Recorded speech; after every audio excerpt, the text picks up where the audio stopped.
ఒకప్పుడు ఒక నదికి ఆనుకుని ఉన్న చిన్న గుడిసెలో ఒక మత్స్యకారుడు నివసించేవాడు. ఒకరోజు అతను తన వలలో ఒక అందమైన మాయా చేపను పట్టుకున్నాడు. ఆ చేప తనను విడిచిపెడితే మత్స్యకారుడికి 3 కోరికలు నెరవేరుస్తాను అని హామీ ఇచ్చింది. మత్స్యకారుడు ఇంటికి వెళ్లి ఈ విషయం తన భార్యకు చెప్పాడు. ఆమె ఇలా అంది, ఆ చేపను వెళ్ళి అడుగు, నన్ను రాణిగా మార్చి ఒక గొప్ప రాజభవనాన్ని ప్రసాదించాలని కోరుకో అన్నది. మత్స్యకారుడు వెంటనే మళ్ళీ నదికి వెళ్ళి చేపను ఇలా అడిగాడు, నా భార్యకు రాజభవనం కావాలి, ఆమె రాణిగా మారాలి. చేప వెంటనే అతని కోరికను నెరవేర్చింది. ఇంటికి చేరిన మత్స్యకారుడు చూసి ఆశ్చర్యపోయాడు. అతని భార్య ఒక మహారాణిలా రాజభవనంలో జీవిస్తోంది.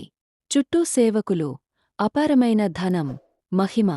కాని ఆమె మత్స్యకారుడిని గుర్తించలేదు. అంతేకాకుండా తన సేవకులను పిలిచి, ఈ పేదవాడిని ఇక్కడి నుండి వెళ్ళగొట్టండి అని ఆదేశించింది.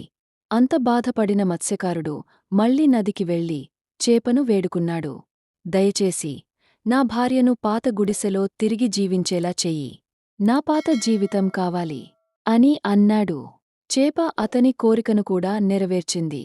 మత్స్యకారుడు తన గుడిసెలో తిరిగి జీవిస్తూ తన జీవితాంతం సంతోషంగా గడిపాడు. ఈ కథ నీతి: దురాశ నాశనానికి దారితీస్తుంది, మనకు ఉన్నదానితో తృప్తి చెందాలి.